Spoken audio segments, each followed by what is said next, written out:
All right. Well, we've been on miracles for a while here, and not all of them, but many of his miracles resulted in something tangible for people. Maybe healing, deliverance, food multiplication, and new life, when he raised people from the dead. But the miracle we're going to study today, Jesus walking on water, wasn't one of those tangible kind of miracles. I mean, we could suppose that the disciples in the boat were saved from possible shipwreck had he not walked out to them, but there's no indication that that's why Jesus walked out to them. So this miracle meets more of a spiritual need for us as it did for them. And so that's what we're going to talk about today, the spiritual manifestation of this miracle. It's recorded in 3 of the 4 Gospels, and Matthew 14, Mark 6, and John 6. So now, I want you to know that the night that Jesus walked on water followed a long day of teaching and feeding a multitude with the 2 fish and the 5 small loaves of bread. I find it ironic how much we complain today about being tired. And imagine Jesus pouring himself out every single day and every night, often going without much sleep at all, and then getting up and doing the same thing all over again. Anyway, let's read this account together from Matthew 14, verses 22 to 33. Immediately, Jesus made his disciples get into the boat and go before him to the other side, while he sent the multitudes away. And when he had sent the multitudes away, he went up on the mountain by himself to pray. Now when evening came, he was alone there. But the boat was now middle of the sea, tossed by the waves, for the wind was contrary. Now in the 4th watch of the night, Jesus went to them, walking on the sea. And when the disciples saw him walking on the sea, they were troubled, saying, "It is a ghost!" And they cried out for fear. But immediately Jesus spoke to them, saying, "Be of good cheer. It is I. Do not be afraid." And Peter answered him and said, "Lord, if it is you, command me to come to you on the water." So he said, "Come." And when Peter had come down out of the boat, he walked on the water to go to Jesus. But when he saw that the wind was boisterous, he was afraid. And beginning to sink, he cried out, saying, "Lord, save me."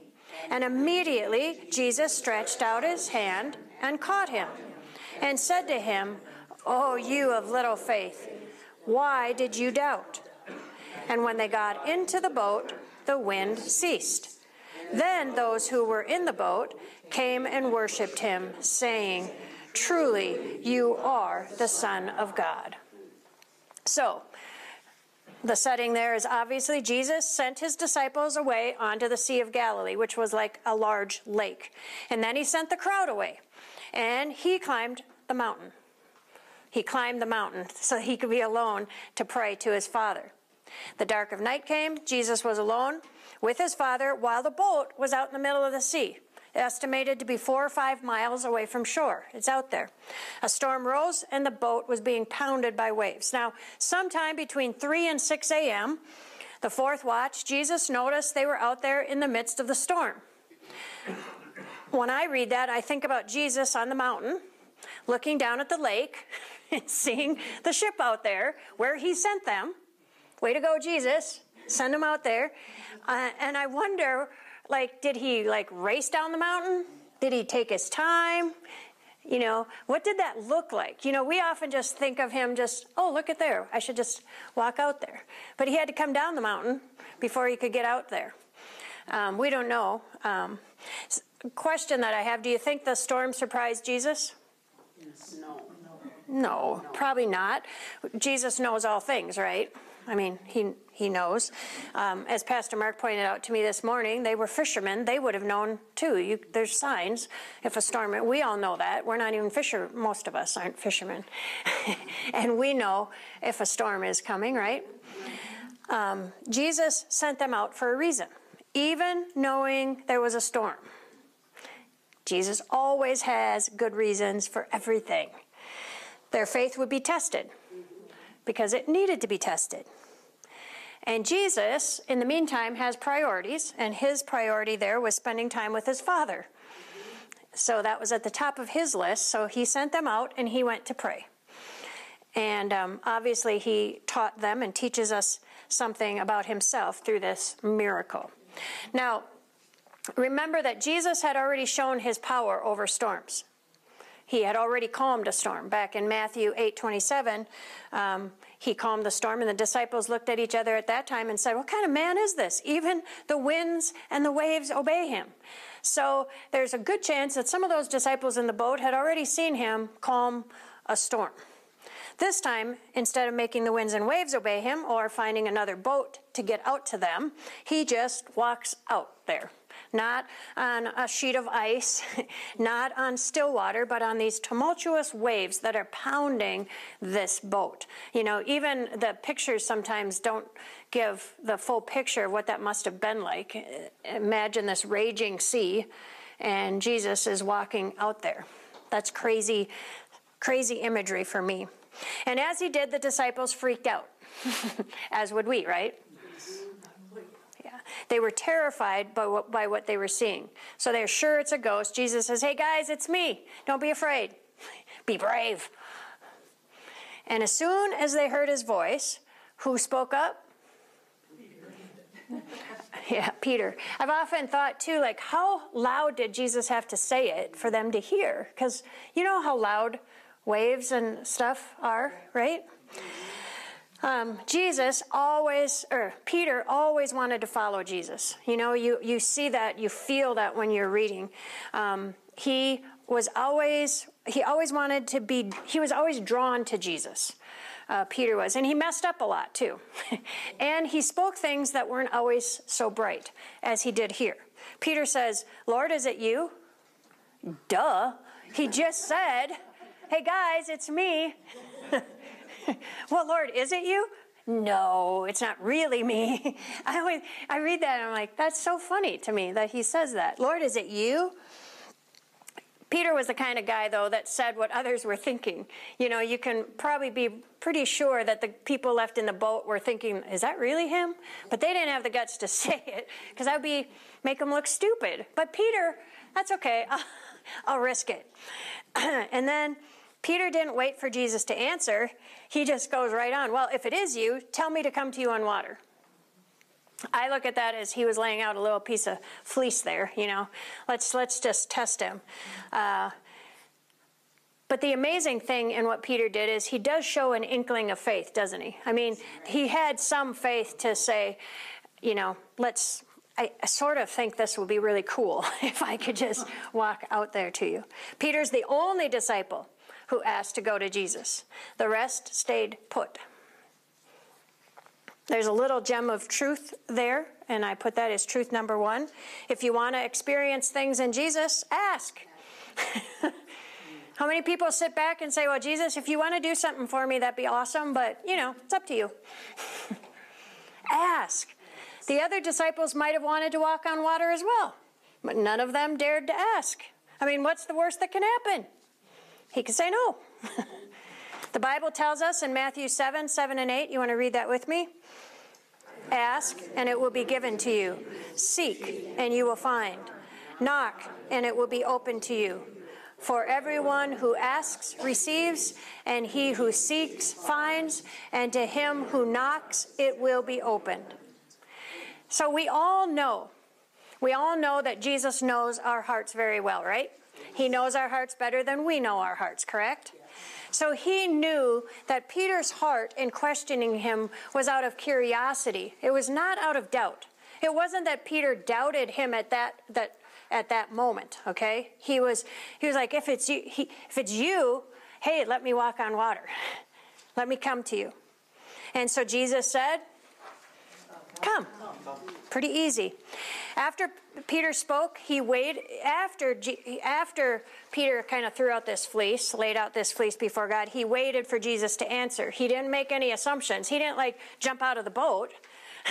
before he heard a word from Jesus. That's important for us. You know, we don't just step out and say, hey, I think I'll just try this and see if, as Pastor Mark likes to say, I'm not going to put it up the flagpole and wait for God to salute. So he waited, and then he promptly obeyed. Then he didn't hesitate. Once Jesus said, come, he got out of the boat and onto the water.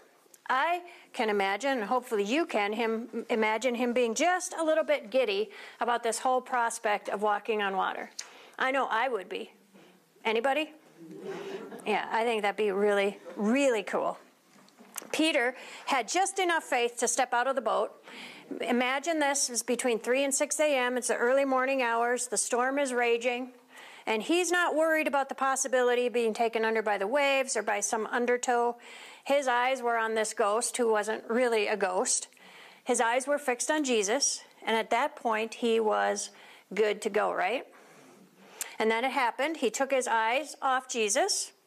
He looked at the wind that was pounding the waves. And now fear set in again. And he started to go under immediately.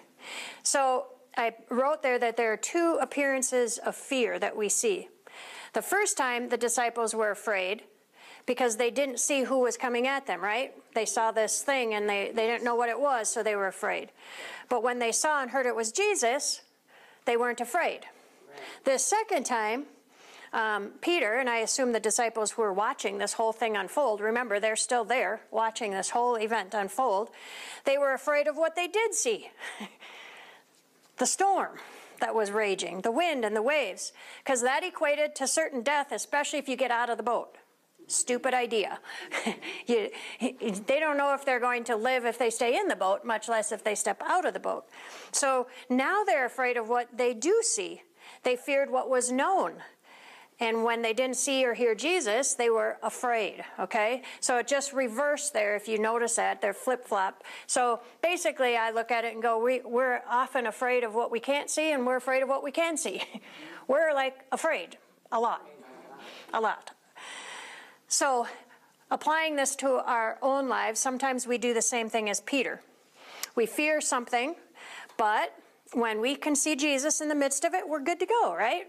I'm afraid to do this, but then all of a sudden Jesus gives us this, bam, revelation that we can do it. Maybe we get a word about faith. Maybe, you know, something like we heard in the sermon, I believe, right before Easter. We have to go through death to resurrect. That's very hope-filled, you know, like, okay, it doesn't matter what I face here, I'm going to resurrect, so big deal. We walk by faith, not by sight. Or we hear that we can do all things through Christ who strengthens us. So we step out in faith and we're not afraid at all, right? Because we're like, yes, I believe this and I can do this. But then circumstances take our attention off of Jesus. We see what we're up against. We're thinking, stupid. What were you thinking? Why would you step out in faith? That was dumb. We see what we're up against. Our eyes tell us we're going to face certain death by drowning if we keep going this path. All of a sudden, we don't see or hear Jesus anymore. And we are afraid, evidenced in our words or our expressions or even our actions, because our eyes just, and suddenly we can't do what maybe just an hour before we knew we could do. Now, there's no way we can do it because we see all that we're up against. Other times in life, we're more like the disciples than Peter. We fear, and then we just stay in the boat. And we let someone else try this water walking thing. You go for it, I'll see how you do, and then I'll decide if that's for me or not. Instead of asking the Lord if we can come to him and do a little water walking ourselves. So that leads us to the second truth that we can learn from Peter here. When you're in trouble, cry out to Jesus instead of anything or anyone else. Peter, immediately after, he failed. You know, he failed. Let's just face it. He failed. He took his eyes off Jesus. He started drowning. He's like, Lord, save me. When Peter panicked, he didn't look back to see if there was something he could do to save himself. He didn't cry out to the other guys to quick throw a rope to a friend here, guys. I'm drowning. He didn't look for what or who else might be there except Jesus. He looked straight ahead and he cried out, Lord, save me. I'll only speak for myself here. That's rarely my response. My response is, Mark, help me. Save me. Or I cry out to my friends. Immediately, Jesus reached out his hand and caught him. Immediately, the Bible says. It's not like Jesus said, I'm just going to see how this works for you. And just see. Yeah, going down. He immediately reached out, caught him. Then instead of holding him close and pacifying him and say, oh, Peter, it's okay, buddy. You know, it's okay that you didn't walk in faith, you know.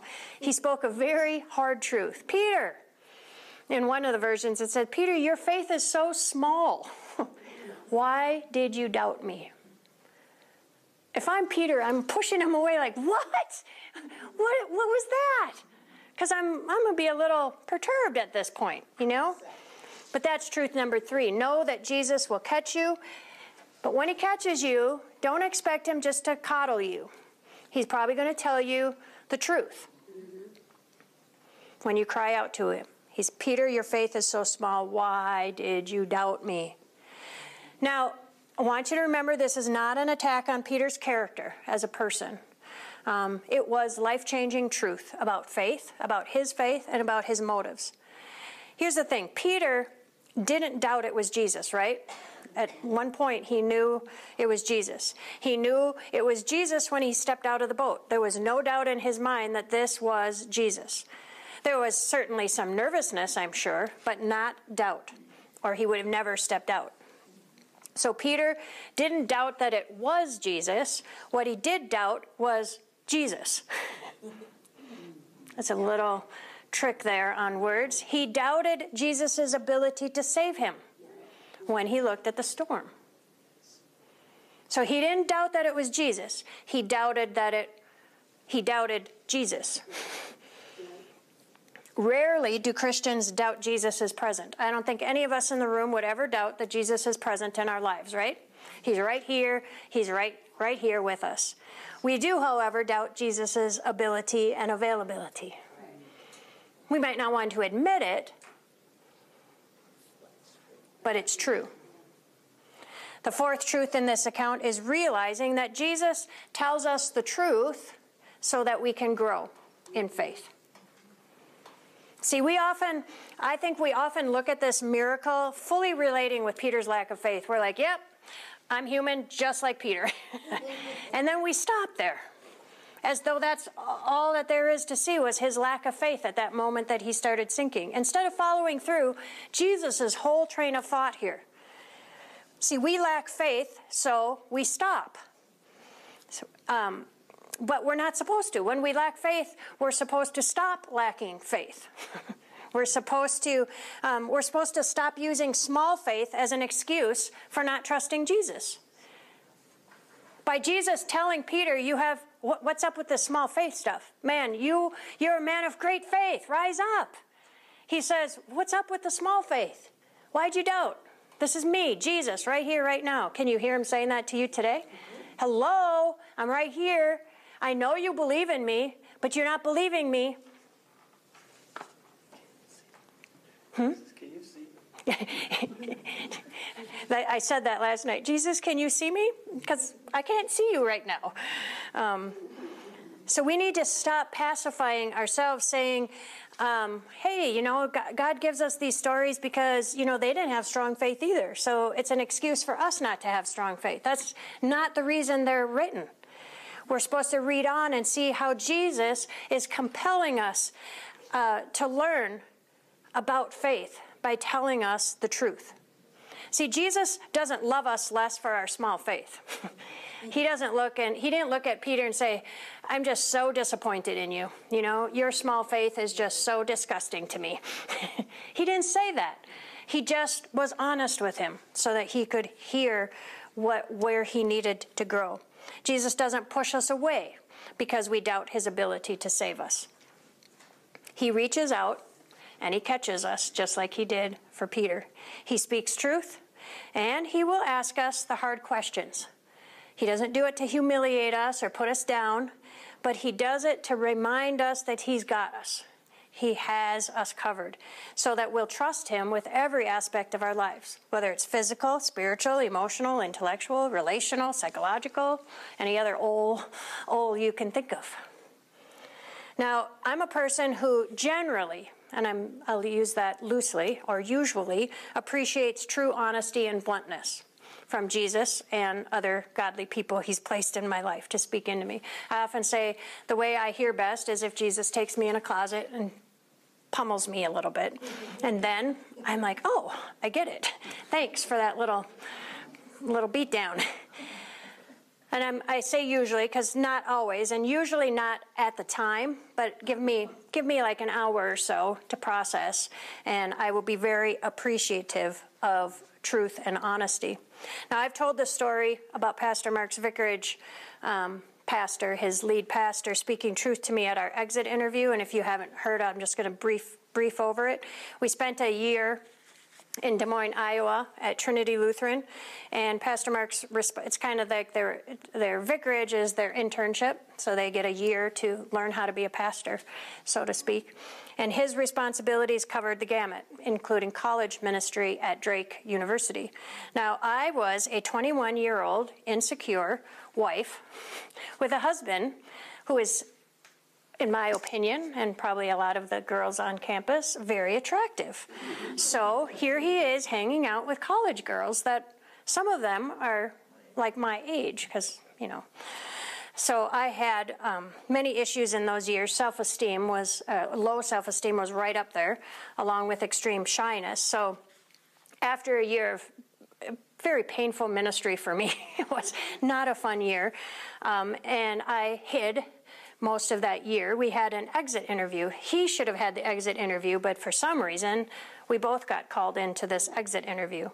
And the pastor showered him with accolades and encouragement of how awesome he was going to be for the body of Christ and his ministry, blah, blah, blah. Then he turned to me. And he literally, the only words that I remember from the whole thing was, Julie, if you don't change, you'll be the downfall of Mark's ministry to the Lord.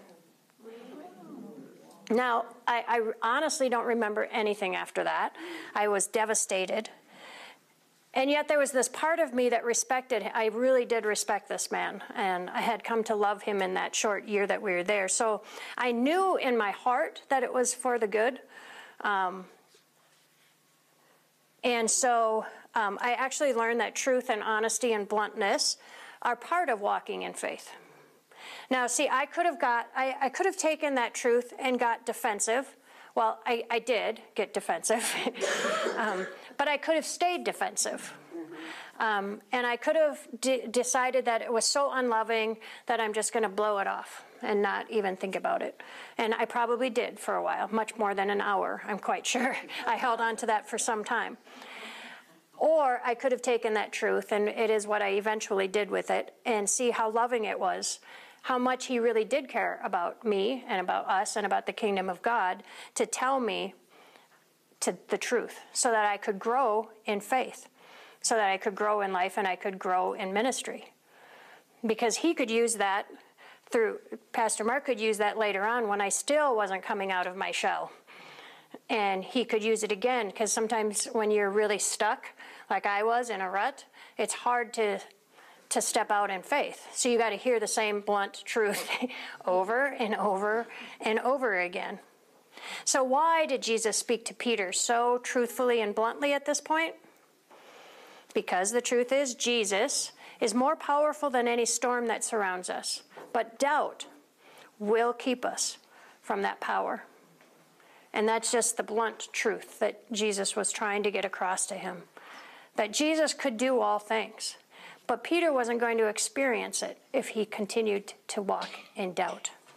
James 1, 6 and 7, let's read that together. Ask in faith with no doubting, for he who doubts is like a wave of the sea, driven and tossed by the wind. For let not that man suppose that he will receive anything from the Lord. What a graphic, powerful word picture, isn't it? I mean, it's just so concrete, isn't it? Just bam. You don't really see any gray areas there, do you?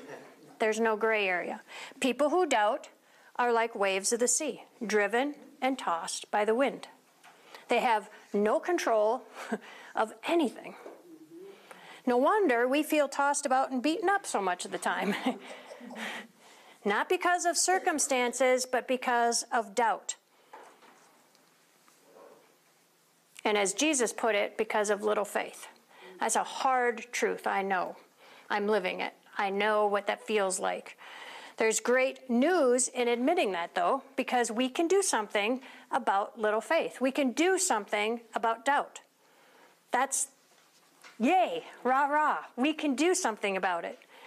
We can't always do anything about our circumstances, right? There's a lot of things that happen in life that you have no control over. But we can always do something about our faith. Always. Now, we know that Jesus never changes, right? He's rock solid all the time, right? So Jesus is standing right there in front of Peter, just as he stands before each of us today, right here in front of us, and he says, come. So let's ask ourselves the tough questions. Do we go to him, or do we go to other places for help? Do we really want to walk on water to the one who saves us? Or is it just a nice thought? Or that it's just for the Peters? Do we like to be challenged in faith? Or would we prefer if things make sense, if they're doable, things that won't change us or stretch us? See, Jesus didn't and doesn't change, but we do. And sometimes we change for the good. Sometimes we change for the bad. Peter changed here. He took his eyes off Jesus. He put him on the storm, and then he was overwhelmed with a sense of helplessness and hopelessness. Panic, fear set in, because in reality, the storm was much more powerful than he was, right? He forgot, though, that nothing is more powerful than Jesus. While Peter focused on Jesus, the storm raged on, but it didn't threaten him at all. He just walked right out there. When Peter focused on the storm that raged on, it threatened him. The storm distracted him from his focus. And it happens to us all the time, in big and small ways. Probably happens every day if we're honest. At least it does if you're in a boat out in the middle of the lake and you choose to step out onto the water. What I mean is it happens if you're out in this world, if you're being obedient to the Lord. Remember, he sent them out there. Jesus said, go across the lake. He was fully aware that the storm was out there. He sends us out fully aware that there's a storm raging out there for every single one of us. If we stay safely tucked away and we're not willing to go out where Jesus sends us, we'll still have storms, we'll still have sickness, we'll still have disease, we'll still have accidents, we still face temptations, all of that will happen, but we'll spend all of our time just trying to stay safe, stay healthy, stay holy, instead of risking it all. And we risk it all through unabashed worship, through getting out of the boat, going to Jesus whenever and wherever he calls you. And that leads us to the sixth truth there in this account. When we're obedient to Jesus, we will often find ourselves out in the middle of the lake in a boat with the storms raging around us. How I would like it if he would just take me out on a pontoon on a nice lake on a sunny day. Wouldn't that be awesome? But it's at those times, which, like I said, is often or probably most of the time, that we need to hear Jesus say, come. Don't focus on the storm. Don't focus on even where he has sent you. Focus on him. Sure, God provides us in unique ways. Yes, we have doctors, and we have this, and we have job. We have a lot of things. We have friends to help. But if we're looking around for all the other ways he's going to save us, all the life preservers he's going to throw our direction, our eyes are going to be off of Jesus. Then fear and uncertainty are going to grab our attention, and they grip very, very hard if you haven't noticed. Our grip on Jesus needs to be harder than all of those things. It's those times when our eyes are on him that we can hear him. if we're looking for how is God going to save us, how is he going to step into this picture and save me? If we're looking at all the hows, we've missed him. So it's at the times that our eyes are on him that we can actually see and feel his crazy love for us. Let's read together Zephaniah 3:17. The Lord your God in your midst, the mighty one, will save. He will rejoice over you with gladness. He will quiet you with his love. He will rejoice over you with singing. That's beautiful, isn't it? When the disciples first saw Jesus walking in the water, he told them to be brave. Don't be afraid. He told them that he told them that because they were afraid and not brave. I think sometimes Jesus tells us something and we go, well, that's not us. We're not. We are brave. We're not afraid. And I'm like, well, Jesus wouldn't tell us that unless we weren't being brave and we were afraid. And so when I hear and I read these words that Jesus said to Peter, I feel it deep in my spirit, like he's saying it to me. And hopefully you feel him say to you as well. Because Jesus says those same things to us today. And when we read his word, it's his living word, so it speaks to us today. If you're afraid of things, he's saying, don't be afraid, be brave. We don't have to look everywhere else for salvation or for saving us from any situation in life. He wants to do what's best for us. And he's able to do what's best for us. He'll be honest, he'll be blunt, because that's what we need, right? I don't need him sugarcoating things for me. I don't know about you, but I don't want it. I don't want fluff. I want to know, Lord, what do I have to do to walk on water? What does that look like? When we focus on his truth to us individually, we will have that peace. And when we have peace, we'll confidently and bravely step out of the boat and do what he says, fearless. And when we do doubt, as we will, because we still will stumble, we will still be double-minded at times, I'm going to encourage you not to try harder and not even to pray harder. I'm going to encourage you to go to Jesus and ask for help. I think sometimes we try so hard to be in faith. I have a ring that says pray hard, and I always ask myself, what does that mean? What is that? I wear it because it makes me smile every time I look at it. Because it's not about trying harder. It's not about praying harder. It's about going to Jesus and saying, Lord, save me. Lord, help me. And when he says come, going to him. That shouldn't require a ton of effort, should it? Probably does, but we should go to Jesus and ask for help. Peter said, save me, Lord. In Mark 9:24, we've already done this miracle. We hear the father of a sick child cry out with tears, Lord, I believe, help my unbelief. There are many other instances, but the point is they cry out to Jesus. We've got to be people who cry out to Jesus and then go to him when he says, come. All right, so I want to talk to you a little bit about spiritual and emotional storms. So Jesus and Peter now get into the boat, right? He's worked through his doubt, and he's been asked the question while he's out in the water, by the way.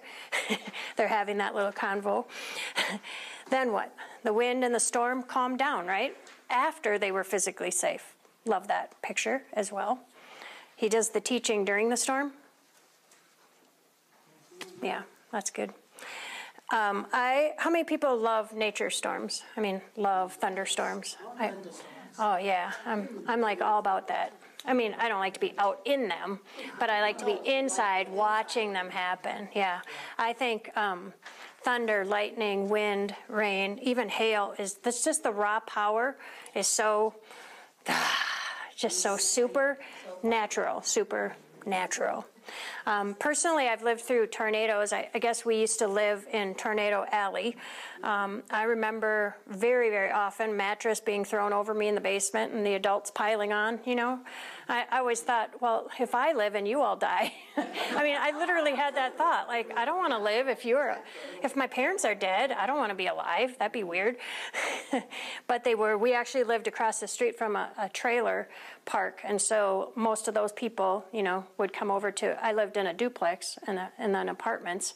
So they would just come over. And so it'd be like storms were big parties is what it actually ended up to be until we heard the tornado coming, and then you just got squashed. Oh. That sound effect. Now, I don't like, so I like natural storms, but I don't like spiritual or emotional storms nearly as much as I enjoy the natural ones. Those, they shake me to the core. They remind me how weak I am in faith. How much I think I know that Jesus has all the power, but I really, really don't believe it. Because if I did, I wouldn't be shaking like a leaf. I find out that I miss lots of teaching moments from the Lord because my eyes are so often fixed and focused on the storm instead of on Jesus. Now, eventually, in the natural, every storm passes, right? I mean, they don't go on forever. In their wake, they may leave damage. They may even take life with them. But when it's over, we all clean up after the storm, right? We learn from them. We move on, hopefully. We're more appreciative for life and what we've been blessed with after a big storm. And sometimes we forget that the same thing happens with spiritual storms. They pass. Just like natural storms, spiritual and emotional storms pass too. The problem is that we often don't take time to assess the damage. We don't take time to clean up after a spiritual storm, to learn from them and then move on in His power. We often don't take time to be appreciative for His life in us when we get through a spiritual storm. Spiritual storms pass when the time is right. Now, I, again, will admit that I'm a slow learner. I don't usually realize how slow until I'm so miserable and underwater that I can't breathe. And then Jesus says, it's about time. Hello, I'm right here. The disciples here had previously witnessed Jesus do miracles on land. They saw Jesus and Peter walk on water. And at last, Peter and Jesus are back in the boat with them. So they'd witnessed it all. They never got out of the boat. Do you think their lives were still changed, though? I think so. I think we can glean much from watching other people walk in faith. I hope we can. But the reality still is, if we don't do something with what we witness, if we don't claim it and start walking in it ourselves, doing something with what we've just witnessed, if we don't take action, then we're not going to be brave, and we're going to still be afraid the next time a storm comes into our life. So it's okay if you find yourself in the boat from time to time, but sometime you're going to have to get out of the boat because there's someone else that needs some time, some boat time, and they need you to walk in faith so that they'll get the gumption to get out of the boat once in a while. So let's look at what they did after Jesus and Peter were in the boat and the storm calmed. That's the seventh truth today. What did they do? They worshiped Him, saying, truly, you are the Son of God. They definitely benefited from Peter's little faith. I think of how the storms in my life calm, and then I'm so relieved. I'm like, oh, gosh, I'm so glad that's over. I feel better. I feel like a sane person again. But I have to admit, worship is not always the first thing I do. But this right here is a great reminder that it should be. And I think there's a little truth there too. When our focus is on Jesus when the storm is raging, He'll be the first one we address after the storm is over. But if our focus is on the storm, we'll keep talking about the storm even after it's over, instead of the God who calmed the storm within us. At the end of this account in Mark 6, verse 52, we read that Jesus and Peter got in the boat and the storm ceased. The disciples, it says there, the disciples were greatly amazed in themselves, beyond measure. and they marveled, for they hadn't understood about the loaves because their hearts were hardened. That's the only gospel that records that. But I wanted to address it because I think that's sometimes us today as well. These disciples were more surprised, or they were more astonished at this miracle than what was normal. They shouldn't have been so amazed that Jesus walked on water and that Peter stepped out. The problem, and the reason that it's written, is because they saw this, they saw what Jesus did on the water as a new thing, as though Jesus had never done anything like it before. They were more amazed in themselves. They were beyond, it was beyond what they should have been, because they were believers. They had witnessed miracle upon miracle. They should have expected Jesus to do these kind of things by this point in their faith journey. Instead of simply admiring the power of Christ, which is a good thing to do, they should have seen his miracle working as a confirmation of who he was. So they shouldn't have been, oh my, did you just see what he did? That's amazing. I can't believe it. They should have went, there he is. That's our Jesus. Look at him. There he is, walking on water again. See, what we consider supernatural in Jesus today ought to be natural to us as Christians. We ought to expect Jesus to do supernatural things every day in our lives, because that's who he is. When we witness God work in our lives, we should see it as natural. We should come to expect supernatural things to happen in the natural. Because the truth is, we have a supernatural God who lives in and with us. The reason the disciples were astounded beyond measure, literally they were surprised by this miracle. If you look in the original language, it was because they did not consider the miracle of the loaves, the multiplication, being as great as him walking on water. See, they were measuring up well, that was a cool miracle, but this one was out of this world cool. Jesus' patience, though, is beyond understanding. These guys, earlier in the day, just think about this. Earlier that day, or the day before, I guess by now, because it was the day before, they had witnessed a great miracle in the multiplication of food. 2 fish and 5 loaves of bread had fed probably close to 20,000 people. In fact, they had helped distribute the food. Yet, seeing Jesus walk on water and experiencing the storm cease when he got in the boat without even a command caused them to be more amazed than should have been expected. It was as though they were surprised that such a supernatural thing happened. And so I'm here today to tell all of us a miracle is a miracle. A right understanding of the miracles Jesus did when he was on earth actually transports us to a right understanding of his present miraculous works in our lives today. See, so often we're like, well, that was a true miracle. That was amazing, as though this isn't amazing. And how many times don't we do that as Christians? A lot.